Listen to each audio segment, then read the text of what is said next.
Welcome back, everybody, to another episode of Ranting with Wrenches. I'm Ricky. This is Joe. We got our wrenches. Let's go.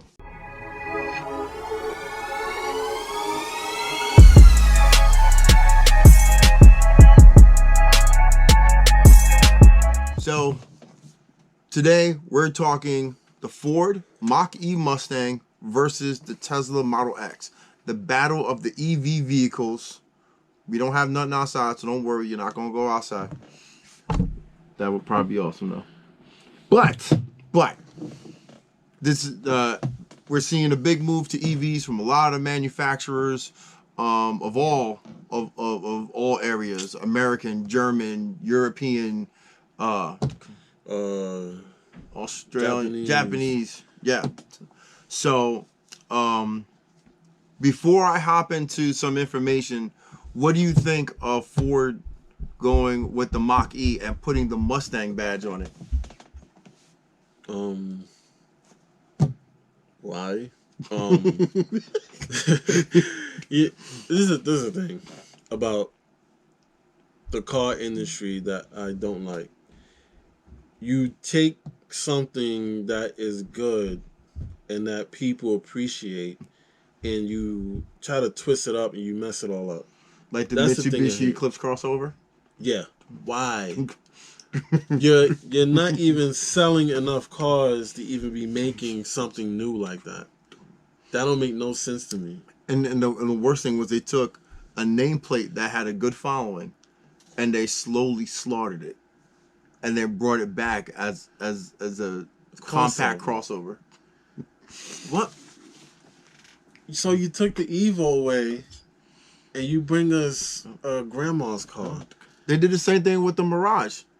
So what's that? Because the Mirage was, it was like a smaller version of the Galant. Yeah, yeah. They did that too. They killed off the Mirage, and they brought it back as a fucking SUV. Oh my, I don't get it. But the one vehicle they had, the Montero Sport, which was a really good SUV. One of my boys had one back in the day. That shit outlived all of our cars. I think it had like 200-something thousand miles on it. It was still running strong. I think my brother had one. It had 180-something thousand miles. Started up, ran every time, never had an issue, never left them stranded. That thing, they kill off. And just don't do nothing with it. You know why? You just said it. It lasts too long. Yeah, exactly. They're like, yo. It's too goddamn good. Yeah. It's too good. Cut it. Yep. Bring out garbage. All right. So back to what you were saying. It might. I don't know. I didn't see like. Do they got like test drives or whatever on it on YouTube? So they do have reaction videos. They do have people taking them out and doing track runs with them and stuff like that. Is the Mustang? Is it paddle shift or is it just a regular electric car? It's no paddle shift. It's an electric vehicle, just like the Tesla. Self-drive? Self-drive? I don't believe it has the self-drive function. I think it has like the self-parking and shit like that. It's just electric. Yeah, it's full electric motor. There's no hybrid, nothing. It's just all electric. So, they got two setups. One is a single motor, which is a rear wheel electric drive motor, which puts out 290 horsepower, and that has a range of a power output of 266, and it has anywhere from 311 to 317 foot-pounds of torque. 0 to 60 in 5.2 seconds. So, which, not too bad. It's pretty average compared to pretty much every other SUV that's out there on the market right now. Nothing to wow you. I mean, obviously the aesthetics help it out a lot. It actually is a really nice looking vehicle. It looks really nice. But the all-wheel drive, so the front, the twin motor all-wheel drive system has a horsepower output of 346, and then you can get an extended range version of that gets 400 It's an extended range GT, which has 480 horsepower. Which I'm like, if you're gonna extend the range, why are you giving me more power? Because now since I'm gonna be recharging that shit at every other parking lot. You know what I mean? I'm like, my car died. Can I roll into your driveway and hook it up to your outlet for like a half hour? You know what I mean? Like, but what would be the cost difference between these three? so even the cheapest one, I believe starts out around like 48 or something like that. And then after like shipping fees and stuff like that, it's at around like 52. What? But you get the government discount at the end of the year. You get your tax credit. So it brings it back down to like 47, 48, something like that once you get that back. But it's expensive. You know what I mean? A brand new Tesla Model S, I believe, you're probably looking around 35. You know what I mean? You know, with all the buttons and whistles, like it's not too terrible. 35,000. Yeah, 35,000. Get out of here. Yes. 35,000. Yeah, for like a brand new Tesla. Oh, yeah. It's not that bad, but the only problem is that, and like if you have one up here, if you need service, like physical service on it, you need to go down to like Philly or Jersey, or it's like somewhere like 2 hours away. I don't like that. Yeah, that sucks.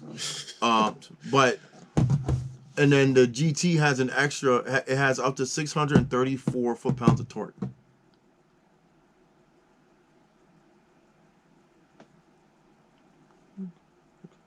It's unnecessary. For real. But that's what you get with an all-electric motor. Instant. If you had 634 foot-pounds of torque in the Rex, you'd snap all four of your axles. Yeah. You'd hit the gas. I'll snap my axles. You'd hear pop, pop, pop, differential pop out. My whole drive. The whole trans would be fucked. Everything. You just be sitting on there with sound like a dead cat. Yeah. It's insane. And that's compared to the Tesla X max output of 1,020 max horsepower on like their highest trim level. That's ridiculous. With 670 max horsepower on their long range. That's crazy. That's crazy. So you got your regular long range, right? So you got your regular, then you got your long range. So the regular, so the base model, you're looking around the same amount. Rear wheel drive, 290. Then your long range with the all wheel drive, you're looking at like 670 horse max. Then there's like Palladium drive or some shit like that, plaid. You know what I mean? 1,020 max horses, 0 to 60 in 2.5 seconds, and the Mustang is comparable to that. They're saying like fucking 2.8 seconds. It's bananas. Can we even drive cars with 1,000 more horsepower on the streets? Well, in reality, should we? You're not even going to touch that. I'm just saying, is there like a law to limit that? Well, I mean, like here's the issue with an internal combustion engine. In order to get 1,000 plus horsepower, you need to completely, inside and out, top to bottom, maximize every aspect of it. And even then, you still may not get out 1,000 horsepower. Just the concept. Yeah, but an electric motor. I don't care if it's electric or not. Well, you can't really. All right, it's electric. All right. Mm-hmm. So that means I could build a diesel or a gas-driven vehicle, 1,000 horsepower, and I could just drive it around. But the difference is going to be like the reliability of it. I don't care about reliability. I mean, so yeah, like you could. Like So if you a cop, and all right, let's not go there. But let's say you are upholding citizen, and I feel like you're trying to suggest something. and you see me, all right, you see my car. You know good and well my car is above whatever it should be. And Worked up. You see me driving it, and all right, you know it's more than whatever, Mm-hmm. and you see a Tesla. Most likely, you're gonna approach me and be like, "Shouldn't this car be on the track?" You know what I mean? Yeah. I just don't get But the thing is, right? I understand it's electric though. Yeah, but exactly, and I think that's the main thing. Yeah. Because with an electric car at 1,000 horsepower, a potential 1,000 horsepower, will look like a stock car. They don't see it as It's the ultimate sleeper because you don't have to change the body paneling. You don't have to change the way anything looks on the outside. and it's quiet. And it's quiet. With an internal combustion engine or a diesel engine, if you're putting out 1,000 of anything, you literally have to change the way the car is constructed to be able to handle the amount of force it's putting on the system. You're changing the way the engine looks. You're changing the way your fuel lines look. You're changing the way your air intake looks. Your ignition system braces so the power doesn't twist the chassis. You know what I mean? Your drive line, your exhaust, so it can flow the air better. You got to change everything. With electric, it's just a motor turning on. That's it. I mean, like, I don't know what kind of power an alternator, like what kind of horsepower an alternator generates. Let's say an alternator can generate 50 horsepower, right? So when you start your car, the battery sends full power to the starter, and that's enough to spin your 20-pound flywheel, right? Let's say like a standard flywheel, just as an example. Now, once it starts, your alternator runs at 50 horsepower, which in turn generates 120 volts a minute, right? That's running your car. Your car doesn't actually run off of the battery. Your car actually runs off of the alternator, and the alternator not only recharges your battery, but it's running all the other systems in the car. So like with like really, really old cars, where like you know how sometimes like older cars you'll like lower or raise the window and you'll see everything kind of like dim for a moment. That's because the electrical system. Mine's do that. Yeah, mine does that too. But not since I replaced the alternator. So what happens is as the alternator gets older, it's not generating the same force. It's not generating the same voltage. So you get that little dim. I'll keep mine to You know the what I mean? dollars. Huh? I'll keep mine to the dollars. It's antique. It's a collectible. Well, I see what you're saying now. Yes. So Electric, yeah, their whole system is one. yeah, exactly. You got one moving part, and the only thing that's doing it is how that's everything that's generating that power is how much or less friction you're allowing it to have. Like the big thing now is brushless motors. That's allowed them to put electrical motors into everything from lawnmowers to That's like the SUVs. The what you call it? The drills? The torque. Oh, the impact guns. They very brushless. Yeah, yep, brushless. So they produce more power. There's a lot less friction in there, so they don't have the brushes that are generating that friction. You know, because now they can control the speed. Now you got like before, if you had an electric thing, you touch it and it built full blast. Now you can gradually pull on the trigger and it'll start generating faster and faster, faster, faster.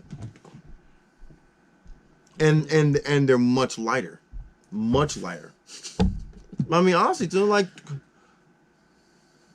pretty much most people I know that work on cars, or even people that are starting to get into cars, they don't even bother with air compressor tanks no more. Yeah, my brother's stuff.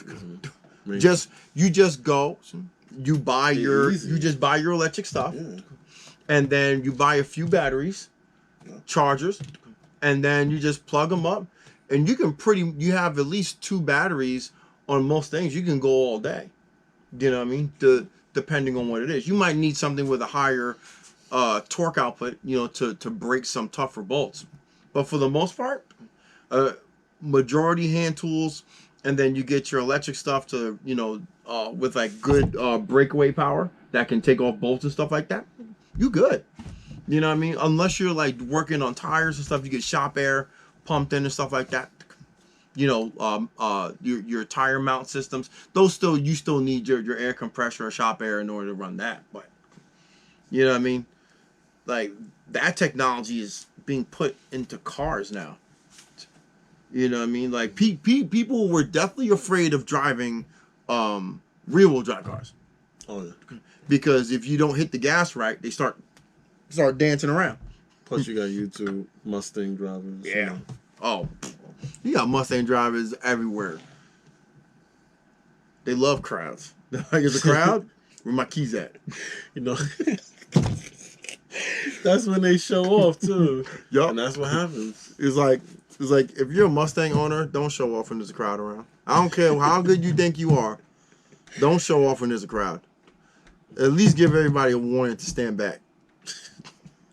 Stand back. Go home. Yeah, go home. All right, I'm about to do a burnout. Go home. Yes, but yeah, it's freaking. Sound like 2 promising cars. Who knows? The Ford though, that's expensive.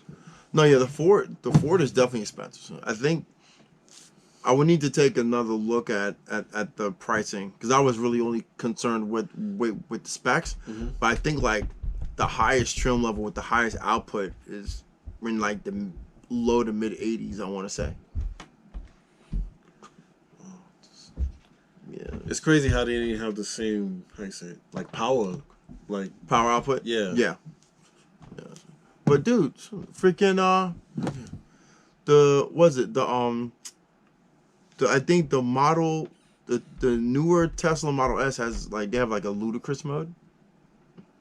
So like Ludicrous? What do you mean ludicrous? Like not Ludacris the rapper, Ludicrous, like this is bananas.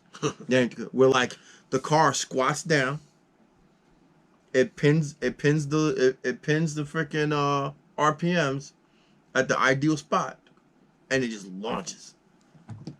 Like full. You just press a button and it does all that for you. You do that, launch mode, and it was like, okay, hit the brake, take the RPMs up to here, like tap the gas a second time, foot off the brake, and just hold it, and it like counts down for you and everything, and then just launches. They full force electric motor just launches you.